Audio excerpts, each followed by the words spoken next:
Hey gamers, Landrum here with another video for the Chronicles of Darkness from Onyx Path Publishing, where we did the Chronicles of Darkness main book previously. Then last week we did vampires. This week is werewolves. Next week, well, we'll figure that one out later. In case you haven't seen the past videos, which I do suggest because we're going to reference some of them a little bit, but the Chronicles of Darkness take place in our world, but darker, grittier, a little bit creepier. Not going to go into that too much again. And it is different from the White Wolf books, where you may have Werewolf the Apocalypse. This is Werewolf the Forsaken, 2nd edition. I will go over the quick stuff that you need to know to decide, is this game for me? Am I interested in this? And what do I do if I am playing in this?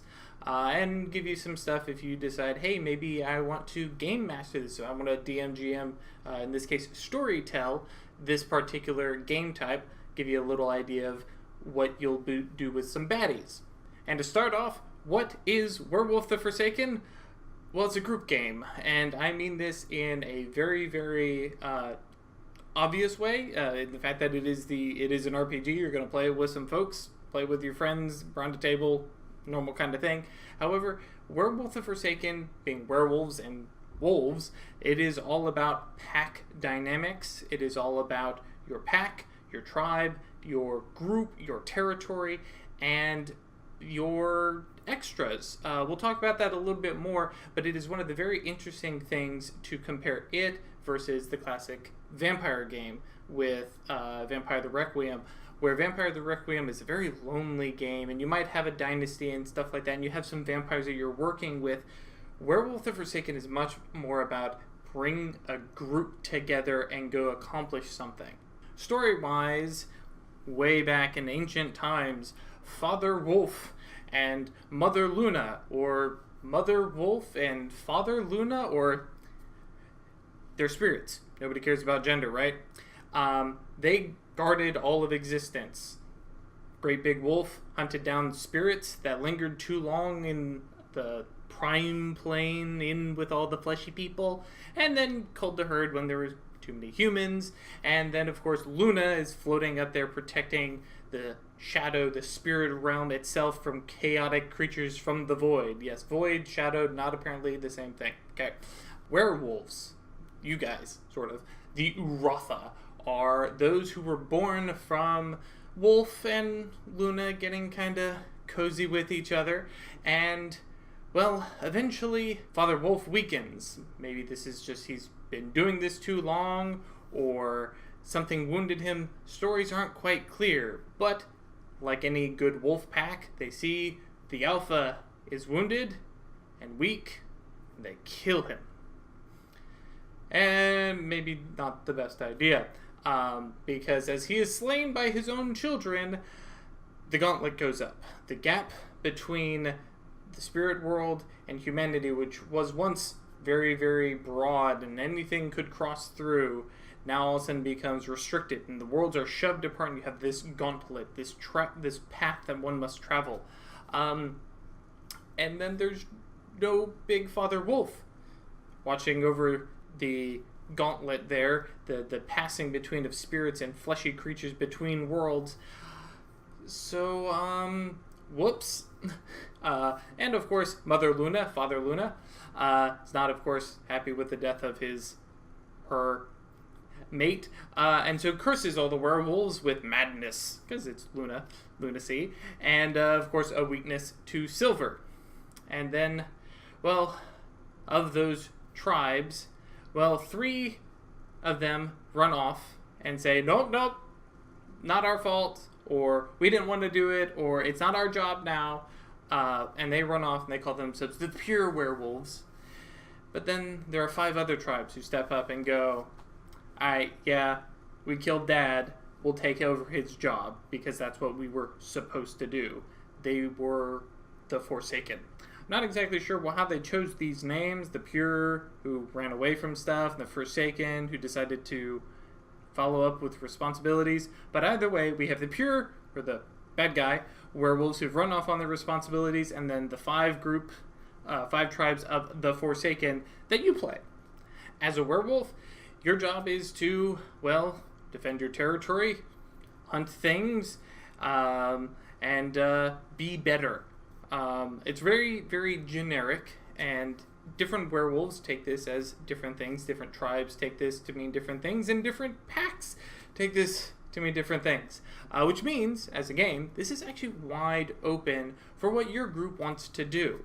You could go defend humanity against evil spirit things and other bad things in the dark, or you could decide that you're going to be very druidic and take care of the spirits and guide them and usher in their growth and keep the bad ones away. You have some openings, some freedom here. So work with your group, figure out what you want to do, and then create a pack that reflects that decision. We'll get to that here in a minute. But for now, your werewolf needs to be created. So you need to pick an auspice. This is, well, the shape of the moon when you had your first change. Now, let's actually cover something real quick. Biting somebody as a werewolf does not pass on the werewolf curse. No, when a werewolf bites you, you're probably just going to die. The first change is come on, and it's there's a genealogy thing. There's a bloodline thing. Sometimes it's passed from father to son, and they can track it, and they keep track, and they know who's going to turn, and sometimes you just kind of show up and don't know what's going on. And hopefully there's some werewolves nearby who happen to hear the call and go, ooh, there's a new guy, and go pick you up. If not, well, you might have a couple of uncomfortable first few weeks. But depending on the shape of the moon, when you first had the change, Mother Luna leans down and goes, oh, okay, zap, and gives you a little bit of a twist, a little bit of powers, a little bit of orientation to your form and self based on the mood she was in that day. To run through these, we'll go kind of based on alphabet and not the stages of the moon, so just stick with us here, right? Also, these are all in the first tongue, which means that it's a semi-made-up language. And like my Latin, I'm terrible at made-up languages, so bear with me. If you think you know a better pronunciation, let me know in the comments, and I will know that for next time. First up, you had the Kahalith, or the Visionary, and they had their first change under the gibbous moon, and these are prophets, storytellers, and adventurers, or well, they like to be in stories. Let's go that way. These are werewolves who love their stories, histories, and they want to live in them. They are loud, they are boisterous, they're about putting on a show, they are memorable, or at least they kind of want to be. They destroy their prey, but then leave witnesses to go tell the others, which might not be tactically advantageous, but it's cool, right? They let forth the rallying cry for their pack, urging them onward or retreating because maybe this story is not a heroic last stand story and we need to get out of here and make a cunning escape. That sounds much better than retreat. But they are also sent dreams and visions by Luna, who, being Luna and kind of mercurial, sometimes gives you a very clear image and a little dream, and hey, this is what you need to know. Other times, here's some arcane symbols and some kind of references and some allegory, and go figure it out. You got it. Up next, you have the Elodeath, Elodoth, I believe, who is also known as the Walker Between, and they are, unsurprisingly, the Half Moon. So they kind of live on both sides of things. They are Judge, Intermediary, and String Puller. These are werewolves that basically they can relate to everyone. They see both sides of an argument and can be called on to make a judgment call. They know people, they collect favors, and are absolutely merciless and willing to sacrifice these relationships and people in consideration of the hunt for the pack. If it's necessary, of course. They help provide the pack with what they need. They know people, and they will get it pulled in. And while sometimes this could make the rest of the pack kind of uneasy at how easy the Elodoth does things, they do appreciate the Half Moon Auspice for doing it because it needs to be done. The Elodoth knows their pack very, very well. They can actually send them into a terrible rage and make them absolutely destructive to destroy our enemies, or reel them back from the edge just in case we don't want to level a city block with a bunch of rampaging werewolves. The Uraka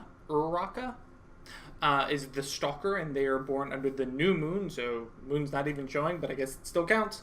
And these are assassins, scouts, and pushers of buttons. These are the werewolves that want to know how to break things, kill people, or ruin relationships. And it's not a murder hobo psychopathy kind of thing. It's just kind of their job.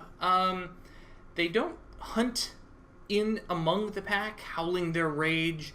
They move off to the edges and dart in to make a crippling strike, to turn the prey towards the pack, or to separate it from whatever protection it thinks it has against a pack of werewolves. They find whatever advantage is necessary to make sure that the killing blow does eventually come. They're not lone wolves, they're just the ones you don't see in among the pack. You don't see them coming either. They're just suddenly there in biting distance. And they like to know how things break and come apart, and, well, sometimes that might mean irritating their own pack a little bit doing so. This one has too many vowels. The Ithaur, the Spirit Master is born under the crescent moon. These guys are shamans, ritualists, spirit guides, call them what you want. They're the ones who mess with the spirit world all the time. They can see the spirits in all these objects and then call them forth. Spirits of emotions lingering on a crime scene that maybe can give them some information onto what caused that unnatural death. Or even the spirits that are bugging their pack mates, they can kind of intervene. While many of the pack deal with flesh and blood world all the time, half the job of the Forsaken is dealing with the spirits as well as the humans. And sometimes that means protecting and growing up some spirits, including the pack's own totem spirit, or sometimes hunting down some vile, nasty little spirit thing. The pack ignores the existence of spirits at their own peril, and the Ithaur, will remind them regularly that, hey, spirits are kind of important, guys. And when they let out a howl, they can actually make sure that all the spirits in the area know that the pack is on the hunt and to steer clear or face a bunch of angry werewolves. Last, alphabetically only, is the Rahu. This one's easy. This is the warrior, and it is born under, well, first changed under the light of the full moon. These guys are the leaders. They're warriors and savage and powerful. And they're the leaders not because they're the best at killing, or because they're noble. They lead because that's the job. They go in for the killing blow every time, and they need the backing of the pack to actually make it happen. Because a lone wolf by itself, well, we say lone wolves for a reason. They're not quite as efficient as the whole pack. But the Rahu, they lead the hunt because it's their gift, and while others chase the prey, wounded, lead it into an ambush, the Rahu steps forward and kills. But for the Rahu, it's all about that fight at the end. The chase is good, the chase is great, but it's all about the life and death conflict. And while the Uraka, the stalker, will happily stalk a prey and karate chop its neck and then it dies, and it never even knows that it was there, the Rahu will go, hey, I'm a werewolf. I'm here to kill you. Get your stuff in order. You ready to do this? Let's go. I think very samurai, actually, now that I think about it. And basically, they're not afraid to, give a fair fight. Yeah, basically, the Rahu's going to step forward, fight it, and good luck slowing it down or even killing it. That is what it is here for. With that, that's it. That's the auspices. These are relative to races or the clans from vampires. And then you have different tribes. Now, most packs will probably fall all together under one tribe and decide this is the tribe that we all belong to, but it is totally cool to have a pack a bunch of players who decide that, well, a couple of us want to be from this tribe, another want to be from this tribe. Tribes are basically larger organizations that move between different packs and allow packs who probably bump heads because they have nearby territory. Well, a couple tribe guys can go meet up at the big, whoop-de-doo gathering with a bunch of other tribe mates, and then they'll get along just fine. Notably, this is going to be the 5 tribes of the Forsaken werewolves who basically went and killed Father Wolf and then stayed around to do their duty. Starting off, we have the Blood Talons, the Shuthar and Zuth. Awesome name. This is the tribe of werewolves that was dedicated to Fenris Ur, the Destroyer Werewolf, Destroyer Wolf, the strongest of Father Wolf's spirit children, so to speak. These werewolves are dedicated to hunting other werewolves. This could be, and usually is probably, pure tribe werewolves who have, turned their back on their responsibilities, or possibly those who have bent knee to weird spirits of the void, or even other werewolves that your particular pack goes, those guys aren't doing it right, and have a problem with them. The other tribes probably watch these guys pretty carefully because, well, Blood Talons are the ones who are hunting their own kind. The Bone Shadows, or here Fothra Hissu, excuse me, are the tribe dedicated to Camduus the Death Wolf. Can we just have a moment to appreciate the Death Wolf? This tribe hunts spirits, and not the way like the Ether Auspice deals with spirits. These guys, we're talking like the ghosts, the undead. Well, not the undead. We'll get to those. But spirits and ghosts and, things that have come back to haunt the living. And they gather knowledge in from dark, forgotten places and then quickly lock everything up tight so it doesn't get out. They're the very esoteric type of tribe. Then you have the Hunters in the Darkness, the Menina, I guess. And this is the tribe dedicated to Haikaun the Black Wolf. This tribe guards their territory with a religious fervor. Hapless humans who wander through their territory, whatever, no big deal. Go on. But a terrible spirit, some of the nasty things we'll talk about later, or uninvited werewolf packs, these guys, the hunters are coming after, will hunt down and destroy, because nothing is to violate their claimed land. Utmost of these things are the hosts, shards of ancient shadow gods that Father Wolf went and broke apart, and then turned into a bunch of other smaller little things. Insect-ish creatures, vermin and the like. They burrow, hide, and infest, and the hunters in the darkness will find them and burn them out. They're kind of intense. The Iron Masters, or the Farsil Howl, are the tribe dedicated to Sagrim the Red Wolf, youngest of the Father Wolf's children. So of course he's the annoying one going, why? Specifically, why do we keep doing it this way? The Iron Masters are all about change and adaptation. Now, this isn't necessarily, let's just do the new thing, but they're not afraid to, rather than dig into ancient, forgotten knowledge, they're going to bring in the new stuff to do the old things. So they're happy to use cell phones and guns, because that's efficient. If you've got a person to deal with, what's less likely to, attract the wrong attention? A gangland shooting, or a man who's been ripped apart by enormous wolves. But specifically, this tribe pulls on the sheep's clothing and walks among humanity, grinning at them, watching them, and occasionally culling out the worst parts of the herd. Specifically, they hunt the things that hunt humanity. Things like vampires, sorcerous mages, and stranger creatures that masquerade as humans. Perhaps we've talked of some in the last video. The Strix, perhaps.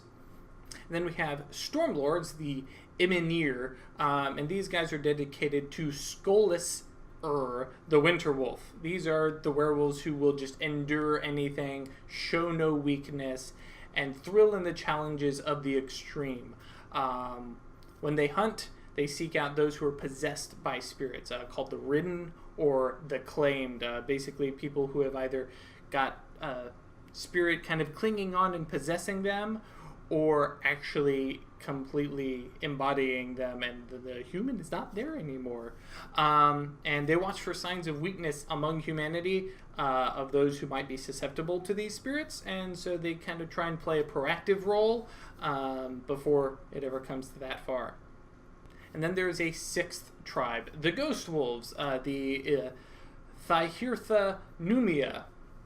And these guys are not a tribe. These are werewolves who have, they don't have a firstborn spirit, so they don't have that.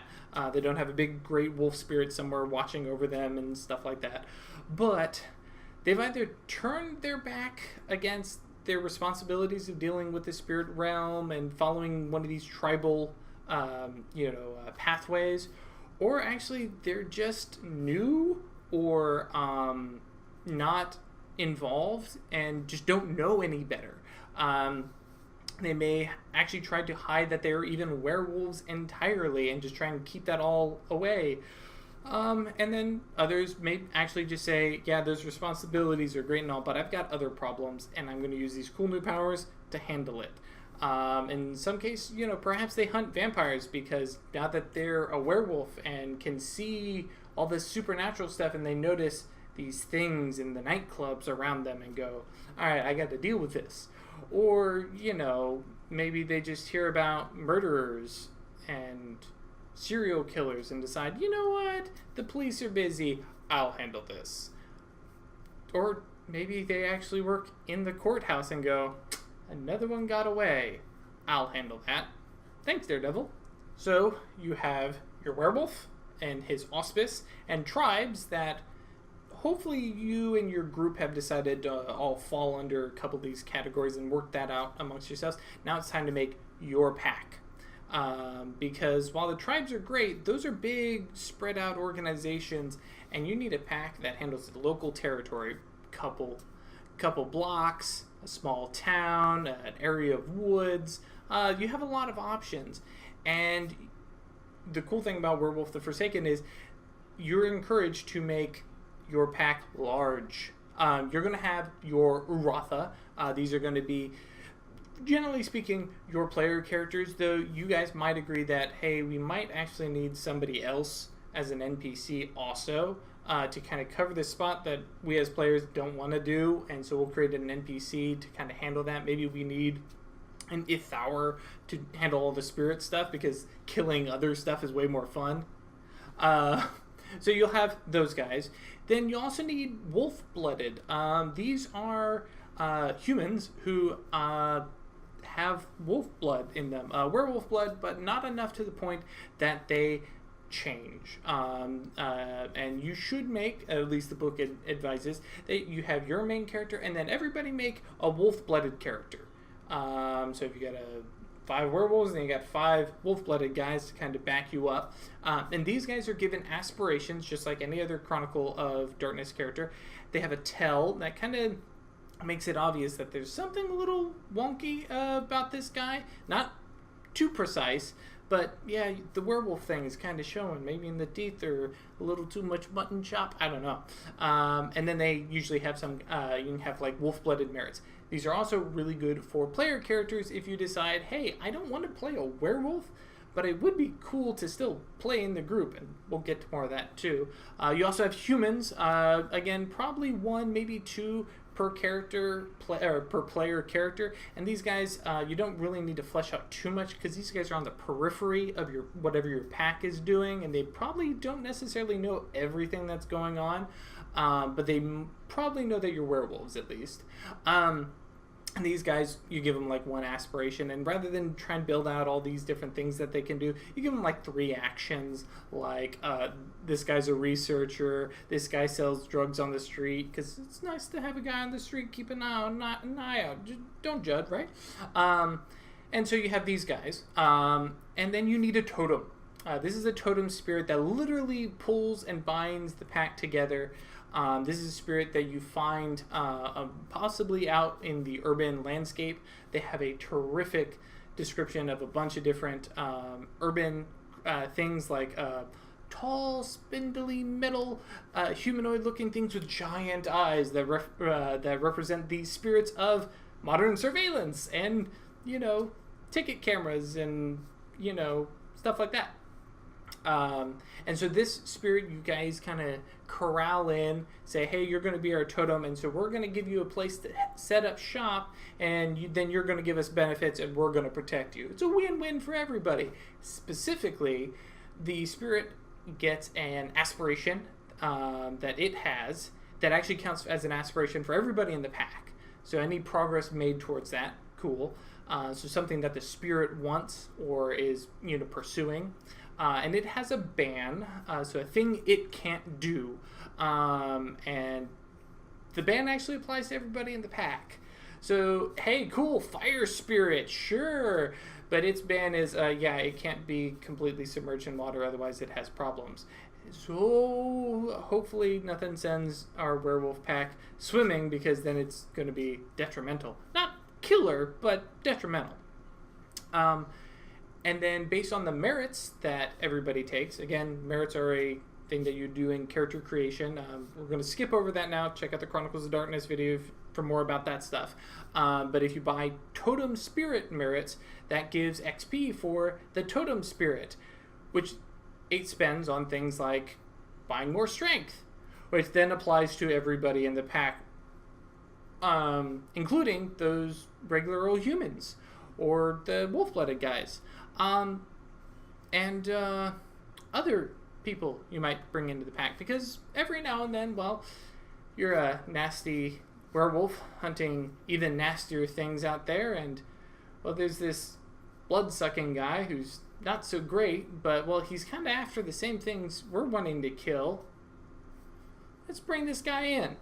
Now, basically, the book definitely suggests ways that you may bring in a vampire into your werewolf pack, or a mage, or a sin eater, or a Promethean, or even a changeling fae.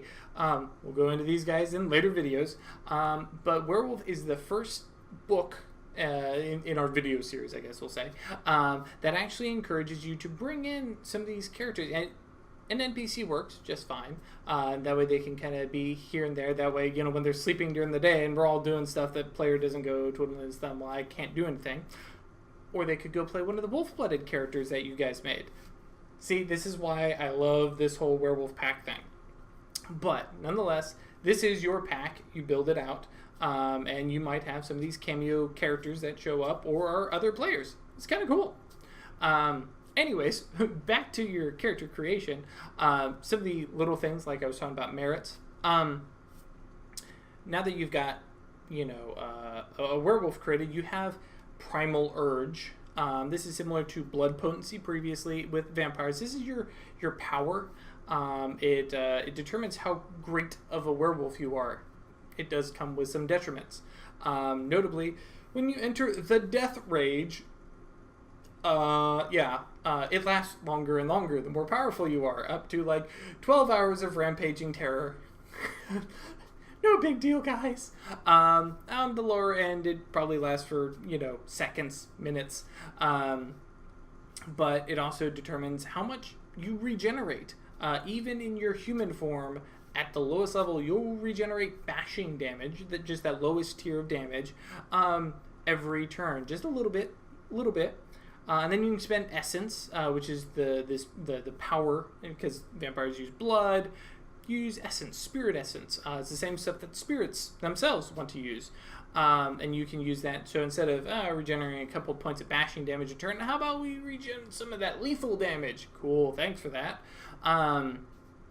And then, as you become more primal urged, you also have eating restrictions, which is just normal stuff for a while. And then you can only really get sustenance out of meat. You got to be a carnivore, and then you can only get essence from eating other carnivores. So put tiger on your diet, I guess. And eventually, at the highest levels of primal urge, you need to eat spirit essence, which you get from eating like humans and werewolves. Awkward. Or perhaps even other spirits. And then, of course, the more primally urged and tapped into this werewolfiness, you have less time between hunts. You basically have the need to hunt. We talked about this earlier. And as a new werewolf, you can probably spend like 3 months before you need to go on the next big hunt. When you get much higher, the big hunt needs to be, like every 3 days or so. You got to find something new to hunt. And this kind of generates some problems within the pack. You're constantly pushing forward, and you might have to reach out of your territory. If you've got your territory under control, well, we've hunted this place out. Oh, let's go visit these guys. I'm sure they won't mind us hunting in their territory. So that has a kind of counterbalance system, similar to Vampire had, where the older you got, the more the blood that you had to drink. With this, the more intense werewolf you are, the more restrictions you have, and that has some fluctuation. The big question, of course, is, well, I'm a werewolf. When do I get to change into a towering monster that eats people? Well, we'll talk about that right now. So you have 5 forms. You're not limited to just human and crazy werewolf thing, did you think? First, you have the Hishu, or just the human form. Naturally, being a werewolf, you are slightly more perceptive than the average bear. And actually have a bonus. Based on your primal urgency, how werewolfy you are, as a human, less likely to be spotted in a crowd. You blend in with the sheep better, being a better werewolf. Cool. And your bite, no matter what form you take, your bite always does lethal damage to vampires. I don't know why you would necessarily try and bite a vampire while you're in your human form, but you can do it and inflict lethal damage. I'm sure the vampire will appreciate this. Then you have the Dalu form, or Dalu form, D-A-L-U. This is near human. You're like 150% increased body mass, or, well, at 150%, I guess, depending on how you do the math. Greater brute strength, lethal claws, and now have the instincts and body reflexes to dodge bullets. Even though you're basically mostly human, and then you actually have the ability to scare things into giving up your prey. So if you were hunting something, you walk into that bar and go, "Where's he hiding?" Roll them dice, and more or less somebody's going to be like, "He went that way," or "He's hiding under the bar," or however. But when you need to get even scarier than that, you have a Garu form, known as killing form. You can only hold this for a short amount of time, at which point you need to shift back down or risk going into the death rage. It's terrible. But basically, in that form, you regenerate all bashing and all lethal damage at the start of every turn. You just don't care anymore, man. It just all knits back up, and you just keep coming. Absolutely devastatingly powerful, and can still dodge bullets. You surprisingly automatically fail all social rolls except intimidation, and all mental rolls, except for perception and resisting mind influencing stuff. Lesser creatures will actually be forced to use the down and dirty combat, reference in the first Chronicles of Darkness video, where it's basically, I roll, you roll, oh, you lose, and they're out. There's no dealing with multiple attacks and losing health, and no, just slap, okay, you're out, slap, you're out, slap, oh, hey, wow, you actually survived, slap, okay, now you're gone. Things more at your level, even then,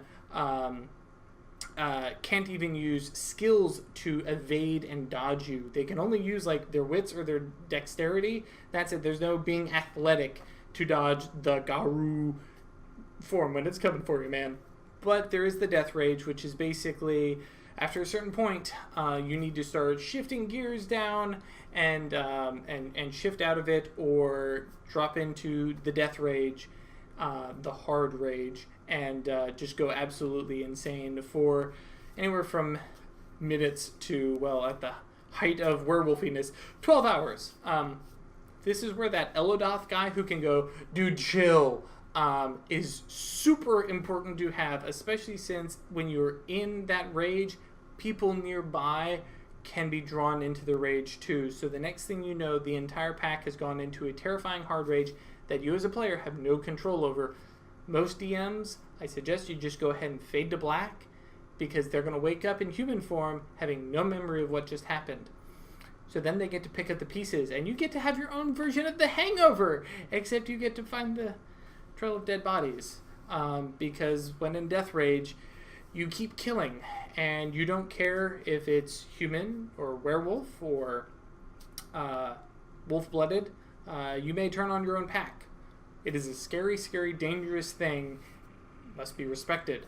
The only thing safe from a werewolf in the hard rage, the Basal Ulum, I think, is other werewolves in that same rage. So you won't kill your other player characters, unless they're the guy playing the vampire or the wolf-blooded character. They might die. Yeah. But moving on, you also have the Urshul form. This is the near wolf, the bigger, beefier, double the size of a human form. More destructive and faster than the Dalu, but obviously not quite as good with the talking bit, because you're basically a wolf. But once per scene, while you're in combat, basically, when you connect with an attack, you can wrench their leg or their arm or just knock them out. You're working as a pack to take something down. And then you have the Urhan form, the wolf form. They can bite and latch on and grapple. They're also the most perceptive. Even the higher near wolf or the Garu form are not as perceptive as just a wolf. They're obviously faster than human form. Whoa, what a surprise. And they actually have the option to supersede the actions of a foe, or another character, I guess, even, when in initiative form in combat. So you can literally go, I'm going to bite you first. This, of course, doesn't work if you've already taken an action. That term is not completely OP. Other cool things that werewolves have to deal with: harmony. This is similar to the human's integrity or the vampire's humanity. Harmony is your balance between flesh and spirit. And as a creature of both, you want to be in the middle. So, unlike the other ones, where being 10 is like superb and really, really hard to hang on to, 10 means you have gone full flesh, no more shape-shifting for you. Going to 1 is you are completely a spirit creature and now live in the shadow realm. But if you can stay in that 4, 5, 6 place where you are balanced, less things trigger your rage.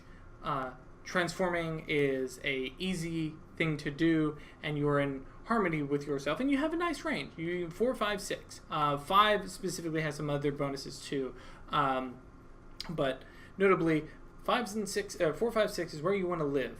But some things may push you one way or another depending on if you're doing things that benefit spirits, or have you just not been to the spirit realm in a while?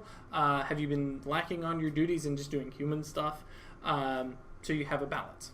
You also have a touchstone, and these are things that keep you in touch either with the flesh and human side or the spirit wolf side. These help you deal with tugs and pulls one way or another. So you use your physical touchstone to hang on to your humanity if you start slipping to spirit side, and vice versa with your spiritual touchstone.